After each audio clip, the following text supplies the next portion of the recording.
सबा खैर दोस्तों, मैं हूं आदिल खान आज़ाद। आज है 27 जून 2026 और आप देख रहे हैं आज़ाद बोल इंडिया पर मिडिल ईस्ट मॉर्निंग न्यूज़। इस शो में आज आपको दिखाएंगे इसराइल और लेबनान के बीच हो गया सबसे बड़ा समझौता, बड़े नुकसान से तमतमाए हिजबुल्लाह ने कर डाली मुखालफत। लेबनान से समझौते के बाद भी नहीं सुधरा नेतन्याहू, उधर ईरान से उठा शोर, लेबनान को बेच डाला। ईरान की अमेरिका और इसराइल को खुली वार्निंग, आर्मी ने दिए नए और हैवी हथियार इस्तेमाल करने के सिग्नल। हॉर्मुज़ स्ट्रेट में फौजी टकराव रोकने के लिए बड़ा इंतजाम, अमेरिका और ईरान के दरमियान डायरेक्ट हॉटलाइन कायम, उधर टेंशन भी बरकरार। यमन में फिर बड़ी जंग छिड़ने की आहट, हुथीस की अपील पर सऊदी अरब की सरहद पर हलचल, बनी नौफ कबीले का भारी हथियारबंद जमावड़ा लगा और फ़लस्तीन में दिखा इसराइली फौज का जालिमाना चेहरा, शादी की तकरीब पर दागे गैस बम। हेडलाइंस थी जितनी उनसे कहीं ज़्यादा होंगी खबरें। शुरुआत करते हैं इस शो की। इसराइल और लेबनान के बीच आखिरकार वो समझौता साइन हो ही गया जिसकी कोशिशें अमेरिका में कई दिनों से जारी थीं और जिसे लेकर अब नई बहस छिड़ गई है। कई लोग इसे अमन की तरफ पहला कदम बता रहे हैं, जबकि दूसरी तरफ ये भी कहा जा रहा है कि इस पूरे समझौते में सबसे बड़ी कुर्बानी या नुकसान हिजबुल्लाह का हुआ है। अब सवाल यह है कि क्या ये डील वाकई लेबनान के हक में है या फिर इसराइल की बड़ी डिप्लोमेटिक कामयाबी साबित होगी ये डील। आइए समझते हैं कि लेबनान में कौन सा सबसे बड़ा खेल हो गया है जो ये खबर आज की पहली खबर बन गई है।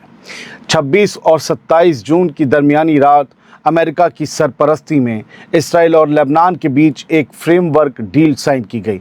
ये पुरानी तमाम डील से कहीं ज़्यादा बड़ी डील है। पिछले 4 दिनों से अमेरिका की दारुल हुकूमत में वाशिंगटन में दोनों ममालिक के नुमाइंदों के बीच बातचीत चल रही थी, लेबनान और इसराइल के बीच। इसके बाद कल रात, या यूं कहें कि 26-27 की रात, समझौते का ऐलान कर दिया गया। अमेरिका के secretary of state Marco Rubio ने कहा कि इस डील का मकसद दोनों मुल्कों के बीच लंबे अरसे का अमन और सिक्योरिटी कायम करना है। उनके मुताबिक ये सिर्फ शुरुआत है और अभी आगे बहुत काम बाकी हैं। समझौते के तहत इसराइल जनूबी लेबनान के कुछ इलाकों से अपनी फ़ौज पीछे हटा लेगा। इसके बाद उन इलाकों की जिम्मेदारी लेबनान की आर्मी संभालेगी, साथ हिजबुल्लाह नहीं। साथ ही दोनों मुल्क एक दूसरे की सरजमी और ख़ुद मुख्तारी को तस्लीम करने की तरफ भी आगे बढ़ेंगे। लेकिन इस डील की सबसे अहम शर्त यह है कि हिजबुल्लाह पूरी तरह फायरिंग बंद कर देगा और जनूबी लेबनान से पीछे हटेगा। ख़ास बात यह है कि इस पूरी बातचीत में हिजबुल्लाह खुद शामिल नहीं था। सवाल यह है कि क्या लेबनान की हुकूमत इसराइल से नॉर्मलाइजेशन की तरफ बढ़ रही है। फिलहाल हिजबुल्लाह शामिल नहीं था और इसी वजह से हिजबुल्लाह के सियासी ब्लॉक के मेंबर ऑफ पार्लियामेंट यानी एमपी हसन फजलल्लाह ने इस समझौते को पूरी तरह से खारिज कर दिया। उनका कहना है कि लेबनान की हुकूमत एक तरफा रियायतें दे रही है जिनसे सिर्फ इसराइल को फ़ायदा होगा, जबकि लेबनान के अंदर नए इख्तलाफात पैदा हो सकते हैं। दोस्तों, अगर इस समझौते पर पूरी तरह अमल होता है तो इसराइल को अपनी शुमाली सरहद पर एक बड़ा सुकून मिल सकता है। दूसरी तरफ हिजबुल्लाह को अपनी मिलिट्री मौजूदगी पीछे ले जानी पड़ेगी साउथ ऑफ लेबनान से। इसके लिए कह सकते हैं कि उसे बड़ा झटका भी लग सकता है। अब देखना यह है कि क्या हिजबुल्लाह इस समझौते को किसी भी सूरत में कबूल करेगा या फिर उसकी मुखालफत की वजह से ये डील शुरू होने से पहले ही नए टकराव का शिकार बन जाएगी। हिजबुल्लाह के मिलिट्री विंग का क्या कहना है, अभी बातें सामने आएंगी। लेकिन हिजबुल्लाह जिस पॉलिटिकल ब्लॉक में है, सियासी ब्लॉक में है, वहाँ से इस समझौते को रद्द कर दिया गया। ये आज की सबसे बड़ी खबर है। दूसरी खबर यही है, इसी सिलसिले से है कि लगता है लेबनान के मसले पर इसराइल पीछे हटने के मूड में नहीं है। फ्रेमवर्क एग्रीमेंट के ऐलान के कुछ ही देर बाद नेतन्याहू ने साफ कह दिया कि इसराइली फ़ौज जनूबी लेबनान में बने अपने सिक्योरिटी जोन से नहीं निकलेगी। नेतन्याहू का कहना है कि जब तक हिजबुल्लाह पूरी तरह निहत्ता नहीं हो जाता, डिसआर्म नहीं हो जाता और इसराइल को जो ख़तरा महसूस होता है वो ख़तरा ख़त्म नहीं हो जाता, तब तक इसराइली फ़ौज लेबनानी ज़मीन पर ही रहेगी। नेतन्याहू ने इसे इसराइल की बड़ी कामयाबी बताते हुए कहा कि ईरान अब लेबनान के बारे में फ़ैसला नहीं करेगा और ना ही हिजबुल्लाह या कोई दूसरी तंजीम वहाँ अपना असर चला पाएगी। नेतन्याहू ने कहा अब ये लेबनान का मसला ईरान का बिजनेस नहीं रह गया है। नेतन्याहू ने यह भी कहा कि लेबनानी आर्मी को कुछ इलाकों में तैनाती की इजाज़त दी जाएगी, लेकिन इजाज़त कौन दे रहा है? इसराइल। लेकिन जिस सिक्योरिटी जोन पर इसराइल ने कंट्रोल बना लिया है वहाँ हिजबुल्लाह और आम लोगों को भी दाखिल नहीं होने दिया जाएगा। यानी एक तरफ जंग ख़त्म करने के समझौते की बातें हो रही हैं, लेकिन दूसरी तरफ इसराइल साफ कर चुका है कि वो जनूबी लबनान में अपनी फ़ौजी मौजूदगी फ़िलहाल ख़त्म करने वाला नहीं है। उधर सोशल मीडिया पर ईरान हिमायती एक्टिविस्ट इस समझौते पर लेबनान की हुकूमत को निशाना बना रहे हैं। उनका कहना है कि लेबनानी हुकूमत ने जनूबी लेबनान और अपनी खुद मुख्तारी इसराइल के हवाले कर दी है। उनका इल्ज़ाम है कि लेबनानी हुकूमत ने साउथ लेबनान को बेच दिया है। हालांकि ये सोशल मीडिया पर चल रहे दावे हैं जिनकी कोई ऑफिशियल तस्दीक सामने नहीं आई है, लेकिन ये डील इतनी कमज़ोर है कि इसमें इसराइल का बहुत बड़ा फ़ायदा है, वरना इसराइल क्यों जंग रोकेगा। इतना साफ है कि इस फ्रेमवर्क एग्रीमेंट में लेबनान के अंदर और बाहर एक नई सियासी बहस ज़रूर छेड़ दी है, और अब देखना ये होगा कि इस फैसले के बाद, इस डील के, इस समझौते के बाद लेबनान के खुद के अंदर क्या होता है। अब कुछ खबरें ईरान के हवाले से। ईरान ने नए हथियारों और नई तैयारियों के साथ अगली जंग लड़ने की वार्निंग दे डाली है, वो भी सुलह के दौरान। ईरान ने अमेरिका और इसराइल को एक बार फिर सख्त वार्निंग दी है। ईरान का कहना है कि अगर दोनों ने दोबारा जंग शुरू करने की गलती की तो इस बार नतीजे पहले से कहीं ज़्यादा ख़तरनाक और भारी जानी नुकसान उठाने के साथ मिलेंगे, सामने आएंगे नतीजे। यानी ईरान कह रहा है कि इस बार अमेरिका और इसराइल के फ़ौजी बड़ी तादाद में मारे जाएंगे। 26 और 27 जून की रात को आई रिपोर्ट्स के मुताबिक IRGC के senior commander major general Mohsen Rezaei ने कहा कि अगर दुश्मन ने फिर से कोई गलती की तो अगली जंग पहले जैसी नहीं होगी। उनके मुताबिक ईरान इस बार मैदान में नई मिलिट्री सलाहियतों के साथ, नए नए हथियारों के साथ उतरेगा। मोहसिन रज़ाई कोई ऐसी आदमी नहीं है, वो अगर कुछ कह रहे हैं तो उसका मकसद है। मोहसिन रज़ाई ने डोनाल्ड ट्रंप को भी सीधा पैगाम देते हुए कहा कि उन्हें समझ लेना चाहिए कि अगर कोई नई जंग शुरू हुई तो इस बार बड़े पैमाने पर जानी नुकसान होगा। लेबनान का मसला, होर्मुज़ का मसला, न्यूक्लियर का मसला जंग फिर से करवा सकता है, इसलिए धमकियाँ आ रही हैं। उन्होंने ये भी कहा, रज़ाई ने, कि अमेरिका को ईरानी कौम के हुकूक तस्लीम करने होंगे और ये मानना होगा कि ईरान इंटरनेशनल कानून के दायरे में रहकर अपने हक़ मांग रहा है। इसके साथ ही रज़ाई ने यह भी कहा कि ईरान की अमरीकी आवाम से कोई दुश्मनी नहीं है और ना ही ईरानी आवाम की तरफ से अमरीकी लोगों के लिए कोई ख़तरा है। लेकिन अगर अमरीकी फ़ौज या अमेरिका की हुकूमत ईरान के ख़िलाफ़ कोई हमला करती है तो ईरान पूरी ताकत के साथ अपना दिफा करेगा, अपना डिफेंस करेगा। बढ़ते हैं आगे दोस्तों। ईरान और अमेरिका के बीच जंग तो रुक गई है, लेकिन असली लड़ाई अब शुरू हुई है। अब दोनों मुल्क आमने सामने बैठे हैं, मगर सबसे बड़े मसलों पर अभी तक कोई फैसला नहीं हो पाया है। 60 दिन की मुद्दत तय की गई है। 60 दिन तय करेंगे कि डील होगी या टकराव एक बार फिर लौट कर सामने आ जाएगा। 26 जून को जो खबरें सामने आईं, उन रिपोर्ट्स के मुताबिक अमेरिका और ईरान के बीच स्विट्ज़रलैंड में न्यूक्लियर प्रोग्राम पर तफसीली बातचीत तो शुरू हो गई, लेकिन सब कुछ एंड तक नहीं पहुंचा। दोनों मुल्कों के बीच पहले साइन हुए मेमोरेंडम ऑफ अंडरस्टैंडिंग ने बातचीत का रास्ता तो खोल दिया है, लेकिन सबसे मुश्किल मसले अभी भी बाकी हैं। रिपोर्ट के मुताबिक सबसे बड़ा सवाल ये है कि क्या ईरान को यूरेनियम एनरिचमेंट जारी रखने का हक मिलेगा या नहीं। इसके अलावा ईरान के पास पहले से मौजूद हाई एनरिच यूरेनियम का क्या होगा, इस पर भी दोनों तरफ अब तक कोई इत्तेफाक नहीं बन पाया है। साथ ही ये भी देखा जाएगा कि क्या अमेरिका ऐसी गारंटी दे पाएगा जिस पर भरोसा करके ईरान न्यूक्लियर समझौते और इंटरनेशनल कायदों के दायरे में बना रहे।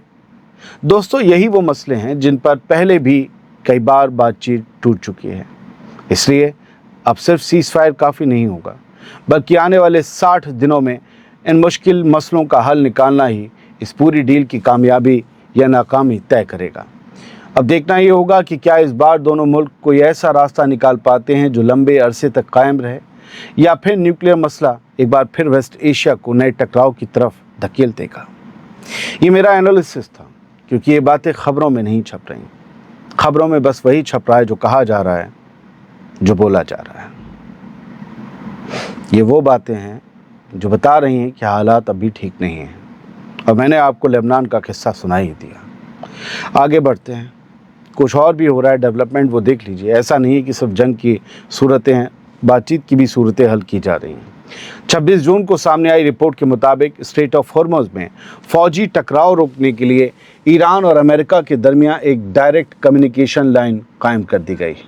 रिपोर्ट में दावा किया गया कि पिछले हफ्ते स्विट्ज़रलैंड में हुई बातचीत के बाद जारी फाइनल बयान के तहत ये इंतज़ाम किया गया है ताकि स्ट्रेट ऑफ हॉर्मुज़ में किसी भी गलतफहमी या अचानक पेश आने वाले वाक़ये को फ़ौरन बातचीत के ज़रिए संभाला जा सके और हालात जंग तक ना पहुँचे। मतलब लुब्बो लुआब ये है कि कोई जहाज़ पर हमला ना करे, पहले पूछ ले ईरान अमेरिका से तुमने जहाज़ भेजा है, अमेरिका पूछ ले ईरान से तुमने भेजा है, हाँ तो छोड़ दो।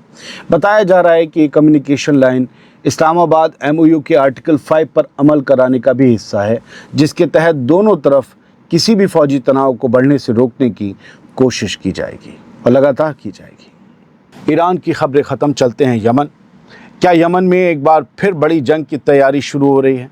क्योंकि रिपोर्ट्स में दावा किया जा रहा है कि हूथी लीडर अब्दुल मलिक अल हूथी की आम मोबिलाइजेशन की अपील के बाद यमन के अल जौफ सूबे में बनी नौफ कबीले ने बड़े पैमाने पर हथियारबंद जमावड़ा किया है। बड़ी तादाद में इस कबीले के लड़ाके जो हैं वो सामने आए हैं हूथीज़ की मदद के लिए। रिपोर्ट्स के मुताबिक सऊदी अरब की सरहद के करीब मौजूद इस इलाके में बड़ी तादाद में कबीलाई लड़ाके हथियारों के साथ जमा हुए और हूथीज़ की लीडरशिप के लिए अपनी हिमायत का ऐलान किया। दावा किया गया है कि इस दौरान कबीले के लोगों ने कहा है कि अगर ज़रूरत पड़ी तो वो सऊदी अरब की हिमायत हासिल फोर्सेस के ख़िलाफ़ यमन की आज़ादी के लिए किसी भी फ़ौजी मुहिम में शामिल होने के लिए तैयार है। हूथीज़ को ईरान की हिमायत हासिल है, जबकि जो यमन की पहले से सरकार रही है उसे सऊदी अरब की हिमायत हासिल है।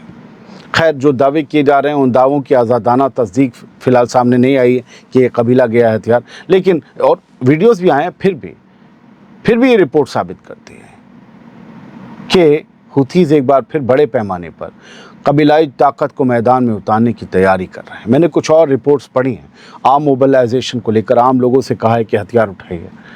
ये हज़ारों लाखों में नए फ़ौजी इकट्ठा किए जा रहे हैं। उधर हूथीज़ इसराइल को सोमालीलैंड में कोई भी अड्डा बनाने के ख़िलाफ़ वार्निंग दे रहे हैं कि हम तुम पर हमला करेंगे अगर इसराइली फ़ौज हमारे बॉर्डर के करीब आ गई। इसराइल भी कोई तैयारी कर रहा है, कुछ तो है सर, ये खबरें ऐसी ही नहीं आती। आगे बढ़ते हैं।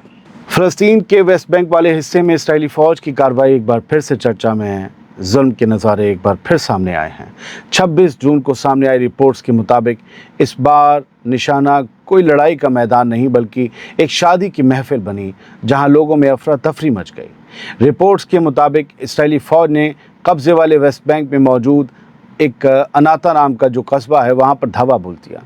इस दौरान वहाँ चल रही एक शादी की तकरीब में एक प्रोग्राम में फ़ौज पहुँच गई इसराइल की। बताया गया कि इसराइली फ़ौज ने बड़ी तादाद में गैस वाले बम दागे, जिसकी वजह से शादी में मौजूद कई लोगों का दम घुटने लगा और उन्हें सांस लेने में भारी तकलीफ़ का सामना करना पड़ा। तस्वीरों में लोगों को इधर से उधर भागते हुए देखा गया। फ़िलहाल इस वाक़े में किसी की मौत की रिपोर्ट सामने नहीं आई है, लेकिन गैस बमों की वजह से कई लोग मुतासिर हुए हैं। अब देखना ये होगा कि क्या इसराइली हुकूमत इस कार्रवाई पर, इसराइली मिलिट्री की इस कार्रवाई पर कोई सफाई देती है और क्या इस वाक़ये को लेकर कोई नई तफसील भी सामने आती है। क्या IDF कहती है कि वहाँ वो किसी मिशन के तहत गई थी। खैर, जो भी होगा वो हम आपको अपडेट कर देंगे। अब एक दो खबरें यहाँ से। फ़लस्तीन में हर रोज़ कोई ना कोई इसराइल की जेल से रिहा होकर आता है।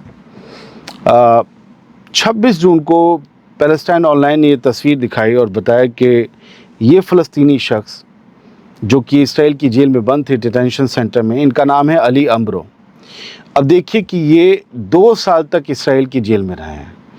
पहले जब कितने मोटे हट्टे कट्टे ताज़े ऐसे थे, 100 किलो से ज़्यादा, 1.25 किलो के करीब वज़न हो सकता है, और जब ये लौटे हैं तो शायद मेरा ख्याल है 50-60 किलो वज़न।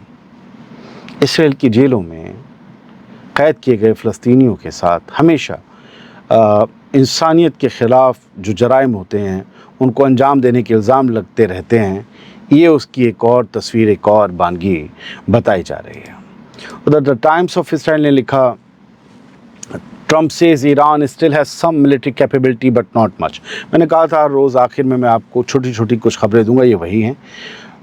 इन्हें बड़ी खबरें बना नहीं सकते। डोनाल्ड ट्रंप अब भी कह रहे हैं कि पहले इन्होंने क्या कहा था समझौते के वक्त कि हमने ईरान को पूरी तरीके से तबाह कर दिया है, नेवी तबाह, मिसाइलें तबाह और ये और वो अल्लम बल्लम सब तबाह। तो हमने भी किया था कि भाई जब सब तबाह कर दिया तो ईरान पर कब्ज़ा करो, ये समझौता क्यों कर रहे हो? समझौता तो कमज़ोरी की निशानी होती है, ताकत की निशानी होती है कब्ज़ा।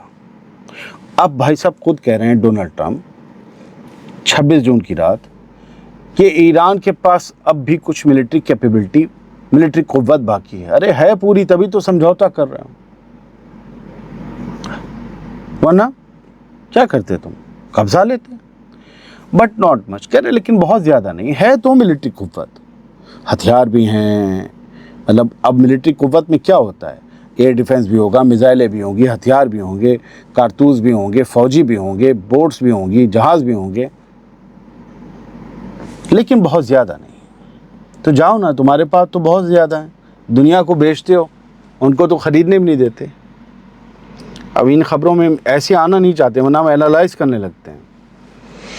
Trump slams Iran drone attack as foolish ceasefire violation. हमने 25 जून की रात सबसे पहले आपको खबर दी कि एक कार्गो शिप पर हमला हुआ है, ठीक है। और अब वो जो है डोनाल्ड ट्रंप ये कह रहे हैं कि ये जो हमला है वो ईरान ने ही किया है और ये बड़ा बेवकूफ़ाना कदम है, और कहा कि ये वायलेशन ऑफ सीज फायर है, सीज फायर की खिलाफ वर्जी है। और कह रहे हैं कि बड़ा महंगा जहाज़ था, बड़ा एक्सपेंसिव कार्गो जो था उसमें लदा हुआ था, उसके डेक पर मारकर उसके डेक को तबाह कर दिया। ये ईरान ने सीज फायर का वायलेशन किया, ये डोनाल्ड ट्रंप साहब का कहना है। एक तस्वीर ईरान से आई है और मैंने आपको कल खबर बताई थी, डोनाल्ड ट्रंप ने कहा है कि ईरान का पैसा जो है उससे अमेरिका के किसान माला माल होंगे, क्योंकि ईरान के लोग भूखे मर रहे हैं, लिहाजा हम अमरीकी किसानों के उगाए हुए प्रोडक्ट्स ईरान में बेचेंगे, ईरान से पैसा लेंगे, हमारे किसान माला माल होंगे, ईरानियों को खाना मिलेगा, हमें पैसा मिलेगा। तो अब जो ईरान से जो निस्बत रखने वाले एक्सेंडर्स हैं, उन लोगों ने ये वीडियो शेयर किया है और ये बताया जा रहा है कि ईरान के किसी एक गांव का है ये वीडियो, और ये मुहर्रम के दौरान का है। ये कल रात 26 जून को जारी किया गया और लिखा कि डोनाल्ड ट्रंप तक ये वीडियो पहुंचाया जाए, जो ये कह रहे थे कि ईरान के लोग भूख से मर रहे हैं। उन्हें बताया जाए कि ईरान में लोग लंगर कर रहे हैं, मुहर्रम में एक दूसरे को खिला रहे हैं, गरीबों को खिला रहे हैं और अज़ादारों को खिला रहे हैं। तो हमें ना बताएं कि हम भूख से मर रहे हैं, हम लोग खिलाने वाले लोग हैं, खाने के लिए मोहताज रहने वाले लोग नहीं। बहुत बहुत शुक्रिया, सलामत रहिए, खुश रहिए।